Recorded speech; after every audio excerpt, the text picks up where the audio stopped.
Antes de empezar, ponte los auriculares, asegúrate de estar a solas y apaga la luz. Hay historias que solo pueden contarse en la oscuridad. Empezamos. Hay caminos que no aparecen en los mapas, pero que todos los camioneros conocen. Tramos de asfalto donde las luces parpadean sin motivo, donde el GPS se queda mudo y donde el retrovisor, ese espejo que siempre te acompaña en silencio, empieza a mostrar cosas que no deberían estar ahí. En la carretera, la noche tiene reglas propias. Y romper una de ellas, como mirar demasiado tiempo el espejo lateral izquierdo, puede tener consecuencias. Esto es lo que me ocurrió. La primera vez que apareció fue en mitad de una recta, entre niebla densa y la radio soltando chasquidos. El reloj del salpicadero marcaba las 3:07 de la madrugada y yo llevaba ya demasiadas horas sin parar. Conducía por una carretera secundaria, camino a Tudela, solo con el zumbido del motor y el crujido de la suspensión para recordarme que seguía despierto. La vi de reojo, una palabra escrita en el espejo lateral izquierdo, como si alguien la hubiera trazado con el dedo desde fuera, sobre el vaho del cristal. ¡Frena! Solté una carcajada nerviosa. Pensé que era cosa del vaho, del cansancio, de mi vista empezando a jugarme malas pasadas. Pero cuando me incliné un poco para mirar mejor, seguía allí. Letras grandes, firmes, perfectamente legibles. Me incliné hacia la ventanilla, la bajé y pasé un trapo por el espejo. Nada, limpio, ni rastro del mensaje. Volví a incorporarme con una sensación rara en el estómago. Justo entonces, al salir de una curva abierta, vi las luces de emergencia parpadeando en la cuneta. Un coche volcado, ruedas arriba, chasis destrozado, las puertas abiertas como alas torcidas. Paré el camión unos metros más adelante, bajé con la linterna en la mano y el móvil en la otra, aunque no había ni una sola barra de cobertura. No había nadie dentro, ni conductor, ni acompañante, ni restos de sangre. Solo un asiento infantil roto en el suelo y una radio encendida soltando una canción vieja, de esas de carretera y ruina. Sangre en el arcén, cruz de metal. La melodía me heló. La había escuchado antes, no en la radio. La canturreaba mi padre cuando yo era pequeño, cada vez que cruzábamos Castilla de noche. Siempre decía que era la canción que uno solo canta cuando está demasiado solo en la carretera. Volví al camión con la garganta seca. Y allí estaba otra vez, en el espejo izquierdo. Síguelo. Frené en seco. Pero si no había nadie, ¿seguir a quién? Una parte de mí quería pensar que todo era una coincidencia, que estaba sugestionado, que los mensajes eran imágenes fantasma proyectadas por mi cerebro cansado. Pero otra parte, la que me había enseñado a no bromear con según qué cosas de la carretera, sabía que aquello no era normal. Durante los días siguientes, el espejo siguió escribiendo, siempre en el mismo lado. Palabras como no pares, mira atrás, no va solo. Intenté ignorarlo. Le puse una toalla encima, lo giré hacia abajo. Incluso le até un crucifijo de esos que se pegan con ventosa. Nada. Volvía a aparecer. A veces en mitad de la lluvia, como si el agua no impidiera que el mensaje se formase igual. Empecé a tener miedo de mirar, y al mismo tiempo no podía evitarlo. Cada vez que giraba el cuello, esperaba encontrarme con una cara reflejada en el cristal, y una vez la vi. No era una cara exactamente, era una forma, algo entre un rostro humano y una mancha húmeda. Un contorno oscuro, pegado al espejo por fuera. No hice otra cosa que gritar. Paré el camión en seco, bajé con el corazón en un puño y revisé todo. Espejos, laterales, bajos, nada. Solo ese olor a asfalto mojado y gasoil caliente que siempre flota alrededor de un tráiler recién detenido. Subí de nuevo. La radio estaba encendida. Yo la había apagado. Y la canción que sonaba era la misma. Sangre en el arcén, cruz de metal. Empecé a pensar que no estaba solo, no en la cabina, no en la carretera, no en ninguna parte. Lo peor vino unas noches después, cruzando un tramo sin luces entre Soria y Ágreda. El mensaje apareció a lo largo de todo el espejo. No cabía una palabra más. Gira a la izquierda, ahora. Imposible obedecer. A la izquierda había una zanja profunda y más allá, campo abierto. Si giraba, me mataba. Si no lo hacía, bueno, no lo hice. Y justo entonces, algo golpeó el lateral del camión. No fue el viento, no fue un animal, fue seco, fuerte, con peso, como si alguien grande, se hubiera lanzado contra la lona con todo su cuerpo. Paré en mitad del arcén, bajé con la linterna y recorrí el costado. Ni una abolladura. Pero encontré algo. Marcas de dedos, no huellas, dedos, alargados, negros, como si una mano deformada hubiese intentado aferrarse al costado del tráiler antes de caer. El espejo estaba limpio, ni un mensaje esa noche.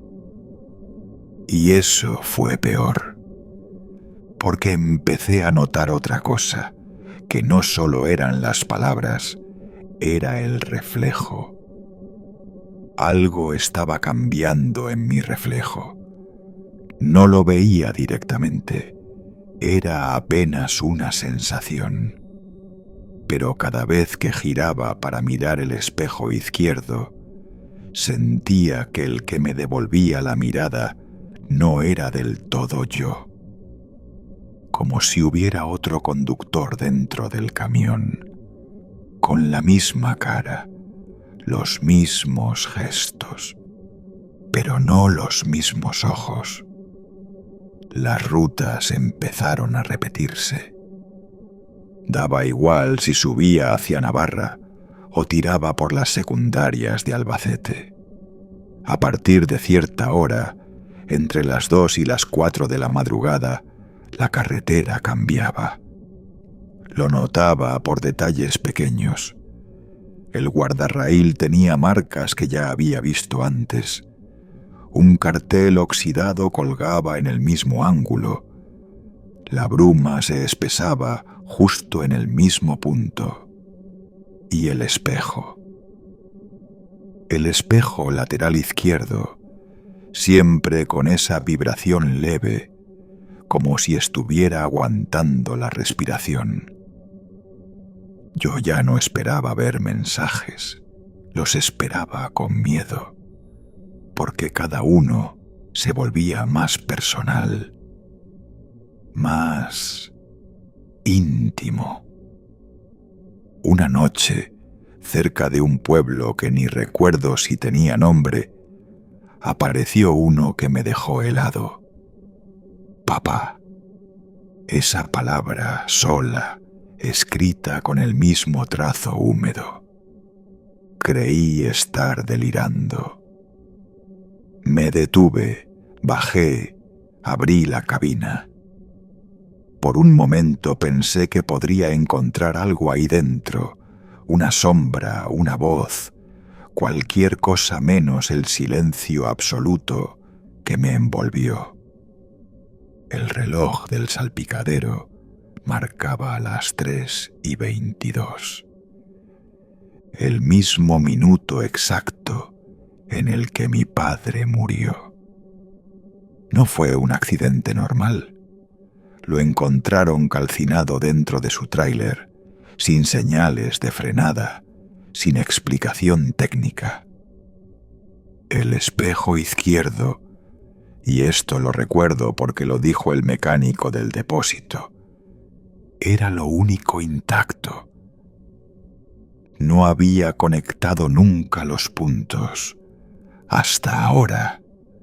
Las palabras siguientes fueron más largas. Una madrugada, atravesando los pinares entre Burgos y León, la luna apenas iluminaba nada, pero el mensaje se veía claro, como tallado en cristal. No era tu turno. Frené. Bajé sin linterna. Me quedé de pie en mitad de la nada, sintiendo cómo la brisa me empapaba el cuello de sudor frío. Aquella frase no podía ser para mí. ¿O sí? Volví a subir, aterrado, y ahí fue cuando lo vi. Otro camión, aparcado en el arcén de enfrente. Mismo modelo, mismo color, y lo más imposible, misma matrícula. Encendí las largas y por un instante lo vi mejor. Yo estaba al volante, quiero decir, alguien con mi rostro, no parecido, no vagamente similar. Era yo, solo que no reaccionaba. Miraba a fijo el espejo lateral izquierdo, con los nudillos blancos en el volante y los ojos abiertos de par en par. Parpadeé y desapareció. Ni luces traseras, ni marca de ruedas en el asfalto. Nada. Me quedé sin aliento. Aquella noche no dormí. Conduje hasta una estación de servicio cercana y me encerré en el baño más de media hora, mirando mis ojos en el espejo del lavabo, convencido de que algo no encajaba. Había un retardo en mis gestos, un reflejo que tardaba un instante más de la cuenta. O quizá era yo el que se movía tarde, no lo sé. Volví a la cabina con un presentimiento extraño, como si alguien estuviera sentado en el asiento del copiloto, pero vacío. Puse en marcha y al mirar el retrovisor para salir, allí estaba la nueva orden. Llévame. No pregunté, no respondí, solo conduje. Lo hice como si no pudiera hacer otra cosa, como si cada kilómetro se borrase tras de mí, como si el asfalto ya no existiera una vez lo cruzaba. Y entonces empecé a verlos. No en el espejo, en la carretera, figuras. Primero, una, a un lado, luego tres, más adelante, a pie, quietas, de noche, sin linternas, sin chaquetas reflectantes, solo ahí, observando cómo pasaba. Todas tenían el rostro cubierto por algo que no distinguía, algo como barro, o tela mojada, o musgo. Cada vez que pasaba junto a una de ellas, el espejo se empañaba y surgía una palabra nueva. Uno más. Ya falta menos. No te desvíes. Y la última. Hoy cargas a 7. Sentí náuseas. Tuve que detenerme en una curva, bajar y vomitar junto a una cuneta. Algo me decía que cada figura que veía estaba dentro, en el camión, que no iba solo, que no conducía mercancía. Esa noche abrí la caja del tráiler por primera vez en mucho tiempo. Y sí, olía distinto. Un frío seco, penetrante, y algo más, humedad, como si alguien hubiese respirado allí dentro durante horas. Entre las cajas y los palés no vi a nadie, pero había marcas en el suelo metálico, marcas de pies, barro fresco, 7 pares. Volví a cerrar de un portazo y subí a la cabina sin atreverme a mirar el espejo. A la mañana siguiente paré en una gasolinera de Ávila. Un chaval joven, mecánico, me saludó y me dijo: ¿Usted es Daniel, el hijo del rubio? Le asentí, sin pensar. Su camión está igual, ¿eh? Mi padre siempre decía que el espejo izquierdo tenía algo raro. Tragué saliva. ¿Cómo que su camión?, pregunté. El suyo, el de su padre, lo compró de segunda mano, ¿no? Era de él, el que se quemó con él dentro. Bueno, eso dicen, que se calcinó solo la cabina, pero nadie encontró el cuerpo. No pude responder, solo subí con las manos heladas. Encendí el motor. Y justo antes de arrancar, giré la cabeza, solo por costumbre, y leí la nueva palabra en el espejo. Bienvenido de vuelta. Las rutas dejaron de tener fin. Las ciudades ya no eran puntos en un mapa, sino nombres que se repetían como si girara en círculos invisibles. Había días, si es que seguía habiendo días, en que creía reconocer los árboles del arcén, las mismas gasolineras cerradas, incluso los mismos cadáveres de neumáticos estallados en la banquina, porque ahora los veía bien, 7, siempre 7, sentados en la caja, alineados entre los palés y los ganchos de sujeción, como si esperaran turno.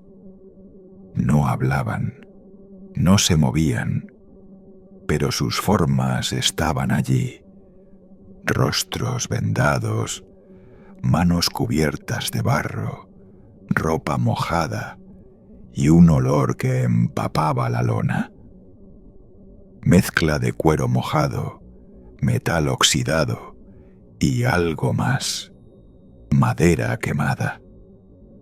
La misma madera del ataúd de mi padre. Lo supe al ver una tablilla suelta junto a uno de los cuerpos. Tenía grabadas las iniciales D.R.G. como las suyas. Daniel Rubio García. El nombre que él me dio, el que también era el mío. No entendía nada, o no quería entenderlo. Cada vez que pasaba por un espejo de carretera, uno de esos saltos que usan para curvas ciegas o cruces estrechos, me veía a mí al volante, pero más viejo o más joven, según el reflejo. Había uno de ellos, uno que apareció cada madrugada durante 5 noches seguidas, en el que no tenía ojos, solo 2 huecos oscuros que sangraban lentamente. La madrugada del 5 de mayo recibí un mensaje claro, sin ambigüedades. Hoy baja uno. La luna era fina como una herida y la niebla lo cubría todo. Aparqué en un descampado junto a una carretera secundaria cerca de Navalcarnero. Abrí la caja. No esperaba ver nada nuevo, pero uno de los 7 ya no estaba. En su lugar quedaban solo las huellas de barro y una campanilla de esas que cuelgan en las puertas de las casas antiguas. La misma que vi, tiempo atrás, en manos de aquella niña tras la cortina. Volví a la cabina y el mensaje ya estaba escrito. Falta uno. Pensé que faltaba uno por recoger, no que faltaba uno de los nuestros por bajar. Me miré en el espejo y no me vi. En su lugar había un paisaje brumoso, carretera solitaria, línea blanca disolviéndose en el horizonte, y de pronto una silueta apareciendo al fondo, caminando por el arcén. Cargaba algo en brazos. Frené. El motor se detuvo solo. El cristal del espejo crujió. La figura se acercaba, lenta, sin rostro, como si estuviera envuelta en niebla. Cuando llegó al borde de la imagen, el cristal estalló. No hacia afuera, hacia dentro, como si algo se hubiese liberado desde el otro lado. Y entonces supe que el espejo no era un espejo. Era una ventana o una puerta.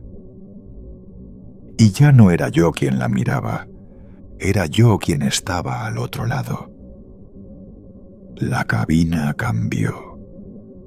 El asiento ya no era mío. El volante, frío como mármol, giraba con una suavidad ajena a mis manos. Miré a la derecha. Una figura conducía. Tenía mi cara, pero no era yo. Y allí, Desde dentro del espejo lo supe todo. El camión no es un vehículo, es un ataúd rodante, un féretro largo que transporta ecos. No cuerpos, no almas, sino restos de memoria, copias imperfectas de los que ya no están, y cada conductor es una continuación del anterior.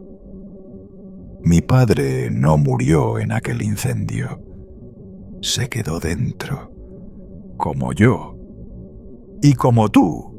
Si estás leyendo esto y alguna vez giras la cabeza, pasada la medianoche, para mirar ese espejo lateral izquierdo, y ves algo escrito.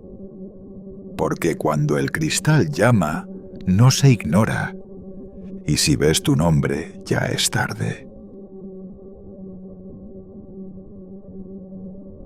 Acabas de escuchar Señales en el retrovisor, en Terror a Oscuras.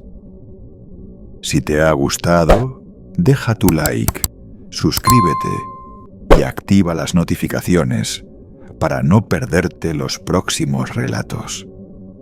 Aquí, cada historia está pensada para escucharse en silencio y preferiblemente a oscuras.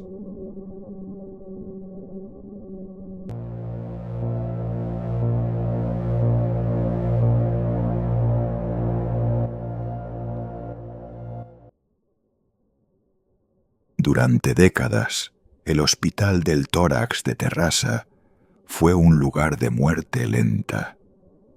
Abierto en 1952, su arquitectura rodeada de jardines pretendía ofrecer alivio a los pacientes pulmonares que llegaban desde toda España.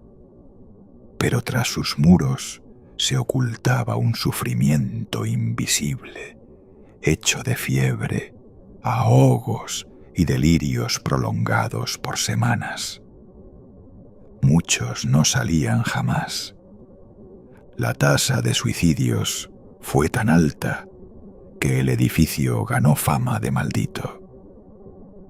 Los enfermos se arrojaban desde la 9ª planta al jardín trasero, conocido entre el personal como la jungla. Aquel silencio, interrumpido por caídas secas en la madrugada, se volvió rutina.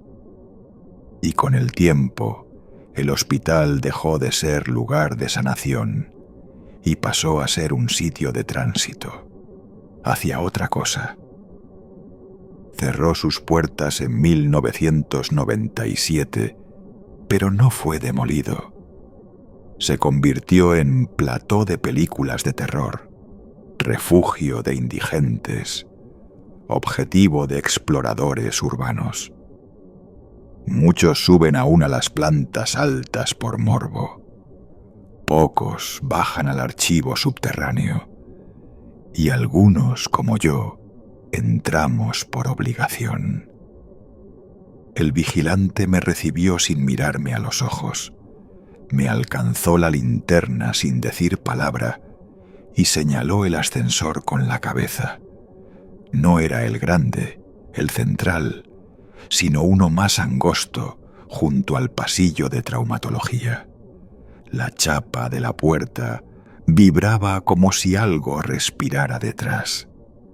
El parte nocturno de aquel día indicaba una supervisión rutinaria del ala clausurada del Hospital del Tórax.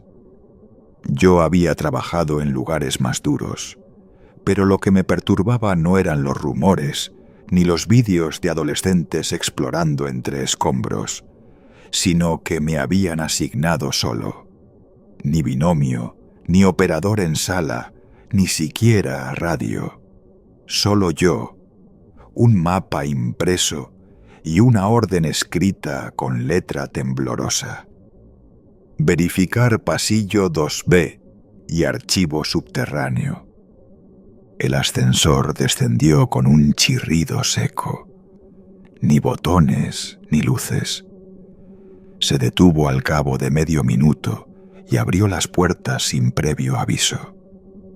Un pasillo se extendía frente a mí, desbordado de humedad y olor a vendajes antiguos. Las paredes estaban cubiertas de cerámica blanca, rajada en algunos tramos, y en otros escrita con lo que parecía carbonilla. Pero no eran grafitis, eran nombres, todos en mayúsculas. Avancé despacio. El sonido de mis pasos se absorbía en las paredes, como si no quisiera perturbar el silencio. A la izquierda, una camilla oxidada tenía aún correas de sujeción, con algo rojo, seco, incrustado en las hebillas. A la derecha, una puerta entreabierta revelaba una habitación de observación, donde todavía colgaba una mascarilla de oxígeno.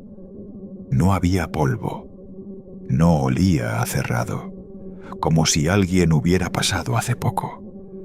El hospital cerró en 1997. Pero la sensación no era de abandono, sino de pausa, como si algo estuviera esperando a que todos se fueran para seguir su curso. Al llegar al fondo del pasillo 2B, encontré la trampilla que daba al archivo subterráneo. No tenía cerradura. La abrí con ambas manos y un aire helado, casi gélido, me envolvió como un sudario. Bajé con la linterna sujeta entre los dientes, alumbrando escalón por escalón. Una vez abajo, el cemento húmedo absorbía el haz de luz. No había estanterías, solo cajas de cartón apiladas hasta el techo y etiquetas de papel que colgaban de hilos como si fueran amuletos. Tomé una al azar. Expediente clínico. Paciente 48A. Solé Vidal. Edad: 9 años. Diagnóstico: neumotórax bilateral espontáneo. Tratamiento: aislamiento completo. No había firma médica. No había informe de alta. Busqué más.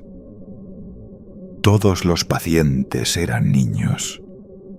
Todos con el mismo diagnóstico: fallos pulmonares sin causa aparente. Todos aislados, sin visitas, sin registros externos. Entre las cajas encontré una cinta de casete con una etiqueta escrita a mano: no escuchar solo. La guardé sin pensarlo. El camino de vuelta fue peor. El pasillo parecía más largo.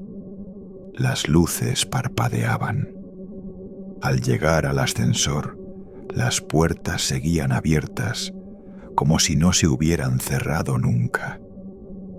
Subí sin pensarlo, pero antes de que pulsara el botón, el ascensor se cerró solo y comenzó a subir.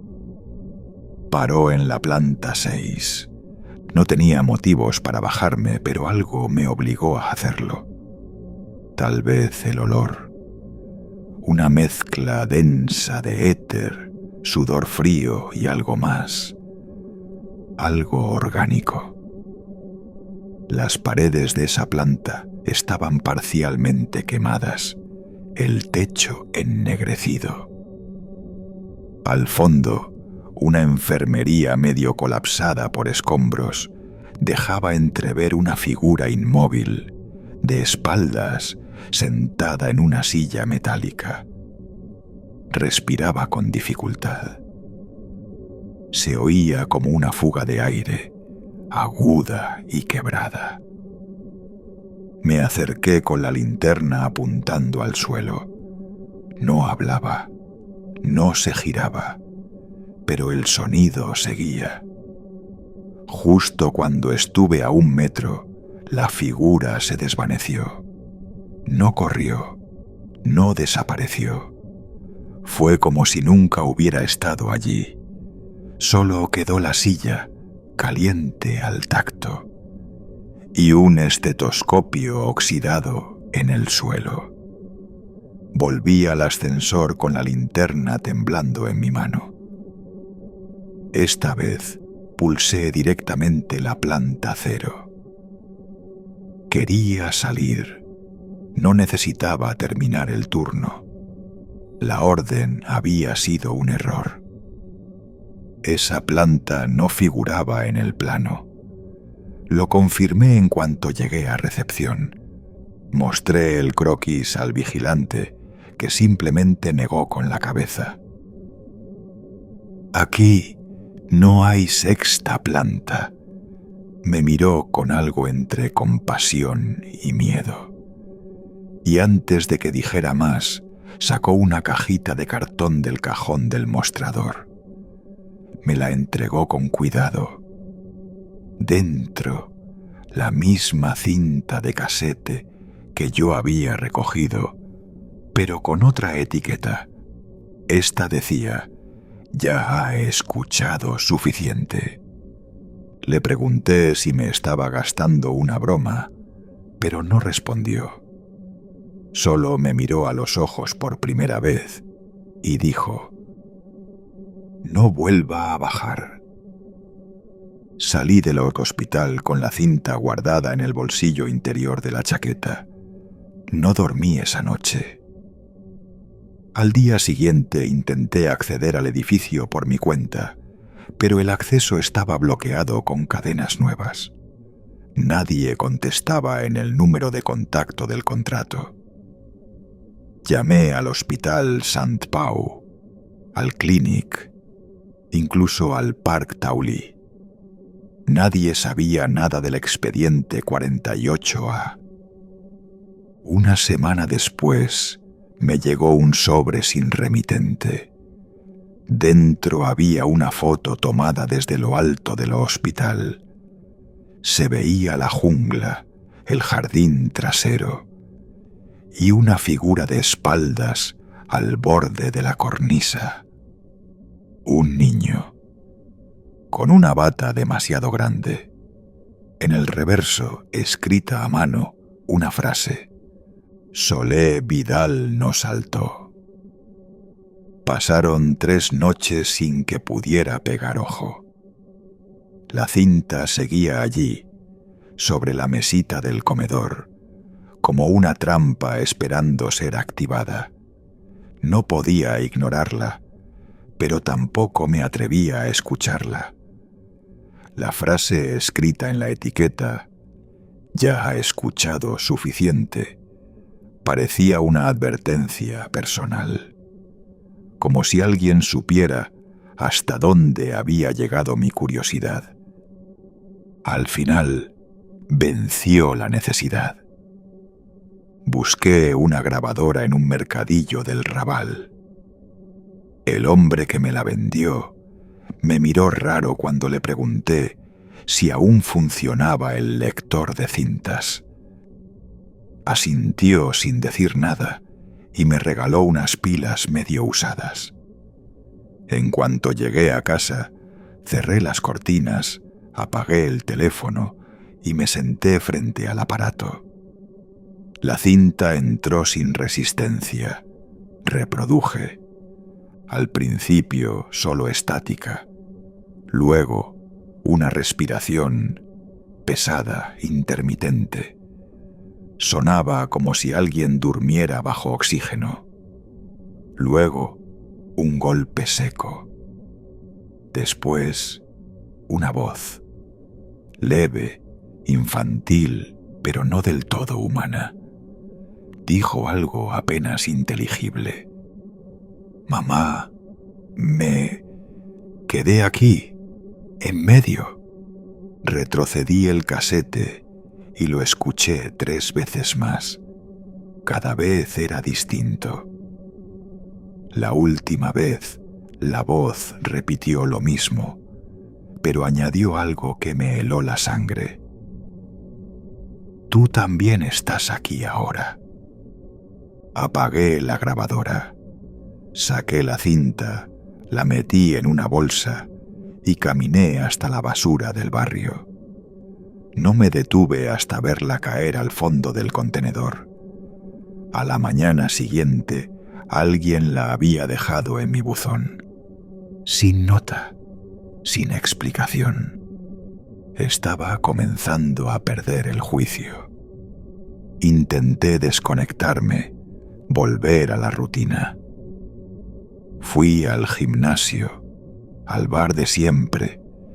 Incluso acepté un par de turnos nocturnos como sustituto en el Hospital del Mar. Pero la sensación no se iba.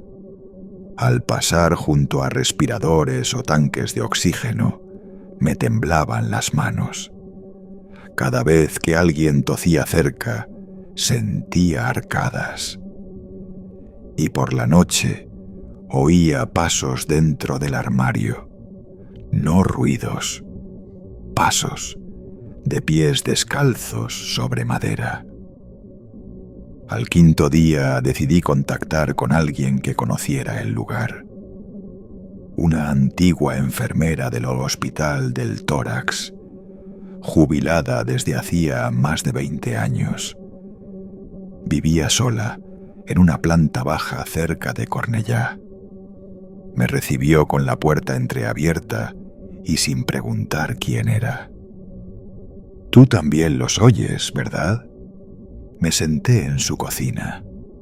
Me sirvió anís sin hielo. Tenía la mirada húmeda, como si llevara años sin poder llorar del todo. Le pregunté por Solé Vidal. Su rostro se endureció. Ese niño no tenía nombre cuando llegó. Lo trajeron de otro hospital. No sabíamos quién lo había firmado. Solo apareció en la planta 8, aislado. Nunca bajaba, nunca salía. Le pregunté si murió allí. No oficialmente, pero sí. Yo le dejaba cuentos, dibujaba cosas en las paredes con carbón del generador. Tenía una obsesión con una frase: el aire está sucio. Me mostró una foto vieja, en blanco y negro. Se veía una sala con 14 camas alineadas. En la última, un cuerpo menudo envuelto en sábanas hasta el cuello. La cara cubierta con una mascarilla. Me estremecí, no por la figura, sino por el fondo. Junto a la puerta, una silueta oscura aparecía apenas visible. No tenía rostro, solo una mancha densa, como un borrón humano. Le pregunté si sabía qué era eso. La enfermera evitó responder. Se limitó a girar la foto y mostrarme el reverso. Allí, con la misma letra que en la cinta, había otra frase: él no puede salir si nadie lo respira. Regresé a casa aturdido. Esa noche volví a soñar con el hospital. Pero ya no era el edificio en ruinas. Lo veía como en su mejor momento, limpio, activo, con médicos y pacientes caminando entre plantas soleadas. Solo que todos llevaban la misma cara, la del niño. Me desperté jadeando. El aire olía a éter. Y entonces lo escuché. No provenía del armario ni del pasillo. Venía desde el aparato de música. La grabadora se había encendido sola. La cinta estaba dentro. Reprodujo sola. La voz era diferente esta vez, profunda, grave, sin eco. Respírame y entrarás tú también. Apagué el aparato arrancando el cable. Salí corriendo de casa. Fui directo al hospital, no al tórax, a urgencias. Pedí una revisión completa. Dije que tenía dolores en el pecho, que me costaba respirar. El médico me auscultó en silencio. Me pidió una placa. Me hicieron esperar 1 hora. Cuando me llamaron, no me dijeron mucho, solo una nota. Sombra intersticial en lóbulo superior izquierdo. Sugiere patrón pulmonar atípico. Le pregunté si podía ser neumotórax. No respondió. Le pregunté si podía ser viral. Me miró sin parpadear y dijo: ¿Estuvo usted hace poco en algún edificio abandonado? Mentí. Dije que no. Porque en la última semana 4 pacientes más han venido con lo mismo. Uno es un guardia de seguridad de terraza. Entonces supe que había otros, que esto no era personal. O tal vez sí, y solo estaban en lista de espera. Esa noche soñé con el archivo. Las cajas, las etiquetas colgando, pero no estaban vacías. Dentro, cuerpos, pequeños, 1 por caja, y todos respiraban. Se oía un susurro colectivo, como una colmena de alientos atrapados, y sobre cada pecho una nota doblada con mi nombre. Desperté con sangre en la almohada y con una cinta nueva en mi mesita de noche. Esta vez sin etiqueta. No quise tocar la cinta. La metí en una bolsa de congelar y la dejé en el balcón. Me temblaban las manos. El sangrado nasal había cesado, pero me dolía el pecho. No como una opresión, como si alguien susurrara desde dentro con cada respiración. Fui al CAP del barrio. Pedí otra placa. Me dijeron que no era necesario, que los resultados previos no mostraban urgencia. Pero insistí. Al salir, el técnico que tomó las imágenes me miró con la misma expresión del médico anterior. ¿Has tenido contacto con aire contaminado? Le pregunté qué quería decir. Dijo que algo en mis pulmones parecía adherido, como una capa muy fina, densa, pero que no era líquido ni sólido. Me aconsejó consultar a un especialista en enfermedades infecciosas, alguien que pudiera mirar más allá de lo visible. No fui. En vez de eso, volví al hospital del tórax. Era una madrugada de domingo. Llevaba guantes, mascarilla y una grabadora vieja en la mochila. La cinta también. Necesitaba saber qué había en ella, qué había hecho yo para merecerla y, sobre todo, quién me la había dejado. El acceso principal estaba bloqueado, pero recordaba un pasadizo lateral que usaban los técnicos. Subí por una rampa entre zarzas, sorteando muebles oxidados. La oscuridad parecía más espesa que otras veces, como si el aire se pegara a los poros. La planta baja estaba en silencio. Caminé por el pasillo hasta encontrar de nuevo la trampilla, la misma que llevaba al archivo. Esta vez bajé más rápido, como si algo me empujara. Y allí, entre cajas, encontré una nueva fila. No estaban antes, eran expedientes con mi nombre. Variaciones de mi apellido, fechas futuras, diagnósticos imposibles. Uno decía paciente 231A, diagnóstico colonización aérea completa, estado irreversible.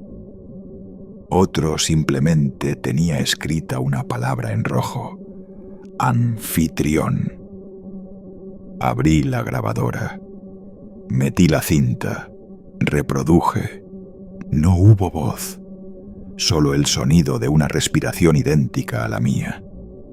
Coincidía con mi ritmo exacto, como si alguien más estuviera exhalando dentro de mí.